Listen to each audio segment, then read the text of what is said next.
Hello coders, today we are going to solve another LeetCode daily challenge and the question name is longest palindromic subsequence। तो इस question में हम लोग को एक स्ट्रिंग दे के रखी है और हम लोग को इसका लॉन्गेस्ट पैलिंड्रोमिक सबसीक्वेंस बताना है। तो सबसे पहली बात तो सबसीक्वेंस क्या है? Subsequence is a part of our string but it is not necessary that it should be continuous, right. तो इसमें बोला कि कंटिन्यूअस तो नहीं, जरूरी नहीं कि कंटिन्यूअस हो भी सकता है, कंटिन्यूअस नहीं भी हो सकता। लाइक वी कैन स्किप 1 और 2 कैरेक्टर्स इन बिटवीन। लाइक अगर हम पहला एग्जांपल देखें तो B B B A B दिया हुआ है यहाँ पे, तो द आंसर इज 4 क्योंकि हम लोगों ने एक जो बीच में ए है उसको स्किप कर दिया और ये जो 4 बीज हैं it is a palindromic subsequence. और नेक्स्ट एग्जांपल में हमारा क्या है? बी बी हमारा लॉन्गेस्ट पैलिंड्रोमिक सबसीक्वेंस है। तो इस क्वेश्चन को हम कैसे करेंगे, मैं यहाँ पे एक्सप्लेन कर देता हूँ सबसे पहले कि हम क्या अप्रोच रखने वाले हैं इस क्वेश्चन को। तो सबसे पहले तो एक स्ट्रिंग दी रहेगी, ठीक है। जैसे कि पहले वाले एग्जांपल की अगर बात करें तो उसमें हमारे पास क्या था? ट्रिपल बी ए और बी, ठीक है। ये हमारी स्ट्रिंग दी हुई थी और अब हम क्या करने वाले हैं, देखो सबसे पहले हमें कंपेयर करना पड़ेगा फर्स्ट और लास्ट वाले कैरेक्टर को। अगर ये इक्वल है ना, अगर ये और ये इक्वल हैं तो हम हमारे आंसर में से ऐड कर सकते हैं, ठीक है। फिर हम नेक्स्ट वाले पाएंगे क्या ये और ये वाला इक्वल है। अगर ये वाला इक्वल नहीं है तो फिर क्या है हमारे पास ऑप्शन, या तो हम यहाँ से आगे बढ़ जाएं या फिर हम यहाँ से आगे बढ़ जाएं, ठीक है। दोनों में से हम किसी एक को आगे बढ़ाएंगे, ठीक है। मे बी हम इस बी से आगे वाले को मैच करना चाह रहे हैं या फिर इस ए वाले में से। तो हमारे पास यहाँ पे कितने ऑप्शन है? 2 ऑप्शन है, हम दोनों में से कुछ भी कर सकते हैं। अगर हमारे पास ऐसे ऑप्शन क्रिएट हो रहे हैं तो हम क्या यूज करने वाले हैं? रिकर्जन यूज करने वाले हैं। तो हम ये भी यूज कर लेंगे और ये भी यूज कर लेंगे, ठीक है। तो पहली ऑब्जर्वेशन तो ये हो गई कि हम फर्स्ट और स्टार्टिंग से एंडिंग वाले को कंपेयर करेंगे, ठीक है। तो मैंने बोला कि एंडिंग से कंपेयर करना थोड़ा कॉम्प्लिकेटेड हो जाएगा उसी स्ट्रिंग पे ऑपरेशन करने से अच्छा तो हम इसको क्या कर लें, रिवर्स कर लें, ठीक है। हम एक रिवर्स स्ट्रिंग निकाल लें इसकी, हम इन दोनों को कंपेयर कर लेंगे, ठीक है। It is equivalent to comparing at the last index, ठीक है। तो बी ए और ट्रिपल बी हो जाएगा यहाँ पे। तो यहाँ पे ये हमने हमारी स्ट्रिंग को रिवर्स कर लिया। अब हम इनके सेम इंडेक्स को कंपेयर करा सकते हैं, फर्स्ट वाले को फर्स्ट से, और ये किसके इक्वल है? फर्स्ट को लास्ट से कंपेयर कराने के बराबर है, ठीक है। दोनों इक्वल है तो it is a part of our answer. तो हमारी कितनी होगी? 1 होगी, ठीक है। देखो कंडीशन याद रखना, अगर दोनों इक्वल हैं, ठीक है, इक्वल वाली कंडीशन में क्या करेंगे हम बोलेंगे कि एक आंसर में ऐड कर दो, ठीक है।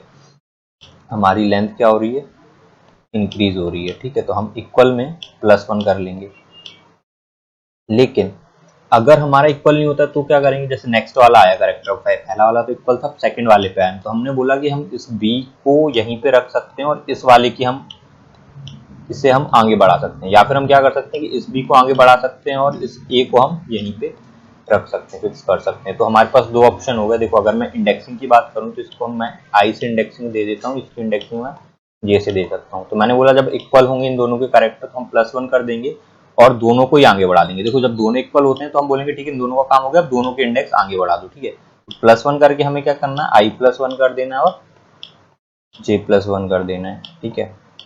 i+1 और j+1 अगर हमारा इक्वल होता है, अगर इक्वल नहीं होता है नॉट इक्वल, ठीक है, नॉट इक्वल। तो नॉट इक्वल वाले केस में हमने क्या करना है? हमें दोनों से कंपेयर करना है, ठीक है। हम बोलेंगे कि हम हो सकता है पहली वाली स्ट्रिंग को आगे बढ़ा लें या फिर हम दूसरी वाली स्ट्रिंग को आगे बढ़ा के कंपेयर करें, ठीक है। तो +1 तो हम आंसर में करेंगे नहीं क्योंकि इक्वल आया नहीं है, तो यहाँ पे तो हमारा +1 होगा नहीं। बस हम सीधे क्या बोलेंगे, या तो हम क्या बोलेंगे i+1 को बढ़ाओ, है ना, और j को फिक्स रखो, ठीक है।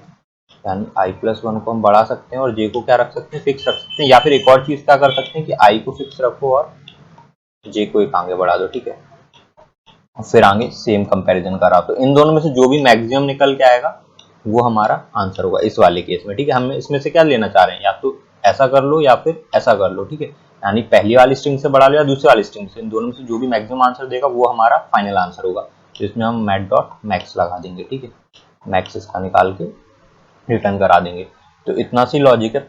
तो हमारी स्ट्रिंग रहेगी उसे हम रिवर्स कर लेंगे, फिर दोनों को ट्रेवर्स कराएंगे। दोनों अगर इक्वल आते हैं इंडेक्स तो हम आगे बढ़ जाएंगे और हमारे आंसर में +1 हो जाएगा। इक्वल नहीं आते हैं तो हम क्या बोलेंगे, एक बार हम फर्स्ट वाली स्ट्रिंग से आगे बढ़ा के देख लो, एक बार सेकंड वाली स्ट्रिंग से बढ़ा के देख लो और दोनों में से जो भी मैक्सिमम होगा वो हमारा आंसर होगा। तो इसे हम रिकर्सिवली करेंगे, ठीक है, क्योंकि हमारे पास दो ऑप्शन है। और first one more thing is there कि अगर हम रिकर्सिवली से करेंगे तो यहाँ पे हमारे रिपीटेटिव स्टेप्स आ सकते हैं, ठीक है। तो इसमें हम क्या यूज करेंगे, डीपी यूज करेंगे, ताकि हमारा ओवरलैपिंग प्रॉब्लम सॉल्व हो पाए, ठीक है। डीपी यूज करके जो हम पहले से आंसर निकाल चुके हैं उस स्टेट पे दोबारा आएंगे तो हम उसे रिटर्न करा देंगे। तो पहले तो रिकर्सिव सॉल्यूशन लिख लेते हैं और डीपी को लिखना बहुत ही ईजी है उसके बाद। तो लेट्स कोड इट। सबसे पहले मैंने क्या बोला कि रिवर्स करा लेते हैं, तो मैंने एक रिवर्स स्ट्रिंग बना लेते हैं। रिवर्स की वैल्यू क्या रहेगी हमारी, रिवर्स कर लेते हैं इसे स्ट्रिंग बिल्डर की हेल्प से। न्यू स्ट्रिंग बिल्डर,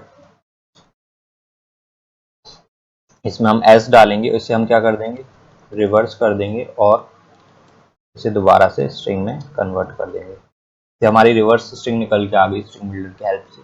नाउ हमें अब क्या करना है, अब हमें हमारे रिकर्सिव कॉल्स करने हैं, ठीक है। सबसे पहले मैंने बोला कि हम कहाँ पे रहेंगे, दोनों के 0th इंडेक्स पे रहेंगे। फिर पहली वाली स्ट्रिंग हमारी कौन सी है, एस, और दूसरी वाली रिवर्स वाली स्ट्रिंग है, ठीक है।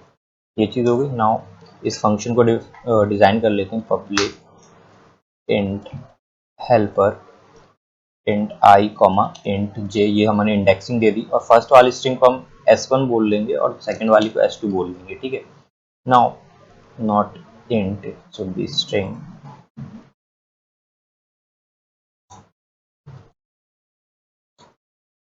अब हम बोलेंगे हमारा बेस केस क्या है। बेस केस देखो, बेस केस ही डिस्कस करना रह गया था। अगर हम यहाँ पे एकदम एंड पे पहुंच गए, मतलब ये बी वाला भी हमने ट्रेवर्स कर लिया, अब हम इस वाले पे पहुंच गए, लास्ट वाले पे, ठीक है, मतलब लेंथ के इक्वल, तो हम बोलेंगे देखो अब कुछ भी कंपेयर करने को नहीं बचा है दूसरी वाली स्ट्रिंग से, ठीक है। तो हम बोलेंगे अब आंसर देखो, आंसर तो निकलेगा नहीं, कोई भी किसी से मैच नहीं करेगा क्योंकि ये तो खत्म हो गया। तो आंसर कितना आएगा यहाँ पे, 0, अगर हम एंड पे पहुंच गए पहली वाली स्ट्रिंग के। और सेम चीज goes for the second string, अगर हम समझ लीजिए सेकंड वाली पे पहुंच गए, फर्स्ट वाली के एंड पे नहीं पहुंचे, तो अब ये किसी से भी मैच नहीं करेगा, तो इसका भी क्या रहेगा, 0। यानी हम किसी भी, या तो S1 के एंड पे पहुंच जाए, S2 के एंड पे, किसी भी एक के एंड पे पहुंच गए तो आंसर हमारा क्या रहने वाला है, 0 रहने वाला है।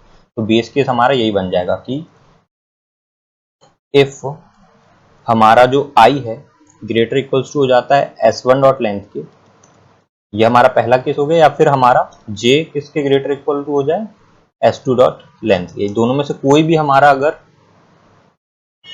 Not less than, it should be greater than, इतना हो जाता है तो हम रिटर्न क्या कर देंगे, 0 कर देंगे कि हम एंडिंग पे पहुंच रहे हैं, ठीक है। नाउ अब क्या करना है हम लोगों को, अब हमारे केस होंगे। देखो सबसे पहले मैंने क्या बोला था, इफ S1 डॉट car8, अगर दोनों बराबर होते हैं, ठीक है, बराबर यानी कि दोनों का करेक्टर सेम होता है, तो हमारा एक आंसर हम प्लस कर सकते हैं, ठीक है। तो दोनों करेक्टर हमारे अगर इक्वल आते हैं, S1 डॉट car8 i और S2 डॉट car8 j, तो हमारा आंसर क्या होने वाला है, तो हम डायरेक्ट रिटर्न कर सकते हैं कि +1 करा लेंगे। पहले तो आंसर में है ना क्या बोला था कि एक आंसर हमें मिल चुका है ना, ये दोनों तो बराबर हैं, और हम i को भी आगे बढ़ा देंगे और j को भी आगे बढ़ा देंगे और रिकर्सिवली फिर से इसे कैलकुलेट किया जाएगा। एक ये चीज है। अगर ऐसा नहीं होता है तो हम कैसे आंसर निकालने वाले हैं, तो हम बोलेंगे कि हम लोगों को क्या चाहिए, मैट डॉट मैक्स वैल्यू चाहिए। अब हम या तो i को बढ़ाएंगे या फिर j को बढ़ाएंगे, ठीक है। तो हेल्प पर सबसे पहले हम किसे बढ़ा लेते हैं, i को आगे बढ़ा लेते हैं, j को वहीं रहने देंगे, ठीक है, S1 S2। Now second thing is कि हम i को वहीं रहने देते हैं और j को बढ़ा लेते हैं, और S1 S2। So I think this is enough, let's give it a run. Okay, maths dot maths। तो हमारा recursive solution is working fine, but हमें इसे किसमें कन्वर्ट करना पड़ेगा, डीपी सॉल्यूशन में, क्योंकि अगर मैं अभी से सबमिट करता हूँ तो इट विल गिव TLE। तो जल्दी से एक डीपी बना लेते हैं। पहले तो लेंथ निकाल लेते हैं, int n equals to s dot length, और हमारी डीपी को कन्वर्ट करना बहुत ईजी है। हमारे कौन से पैरामीटर चेंज हो रहे हैं, देखो i और j की वैल्यू चेंज हो रही है। जब भी हम कॉल मार रहे हैं ना रिकर्सिव कॉल्स, तो हमारी i और j की वैल्यू चेंज हो रही है, यानी कि 2D डीपी बनेगी सिर्फ i और j के लिए, ठीक है। तो integer dp 2D dp into new integer n comma n की हमारी dp बन जाएगी, जितनी भी लेंथ है, ठीक है, इनकी कहाँ तक जा सकता है। नाउ हम इसमें dp को पास कर देंगे और यहाँ पे हम dp को एक्सेप्ट करा लेंगे हमारे फंक्शन इंटीजर dp, और यहाँ पे अगर हमारे dp में आंसर है, यानी इफ dp ij के पास पहले से आंसर है, अगर ये नल नहीं होता है तो हम रिकर्सिव कॉल नहीं मारेंगे, और यहीं से हम इसे रिटर्न करा देंगे डीपी आई और जे को। नाउ आई जे को हमने रिटर्न करा दिया। अब क्या है, अब हम इसे बस पास कर देते हैं यहाँ पे, जहाँ पे भी फंक्शन कॉल किया हमने डीपी को पास कर दिया,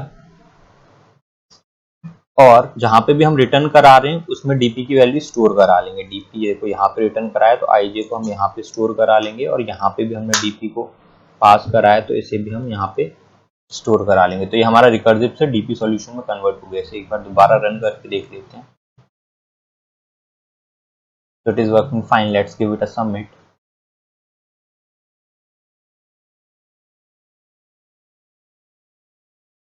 So it's done. I hope you guys have understood this question and the solution of this question. And if you guys liked my video, please give it a thumbs up and do subscribe my channel. Thank you so much.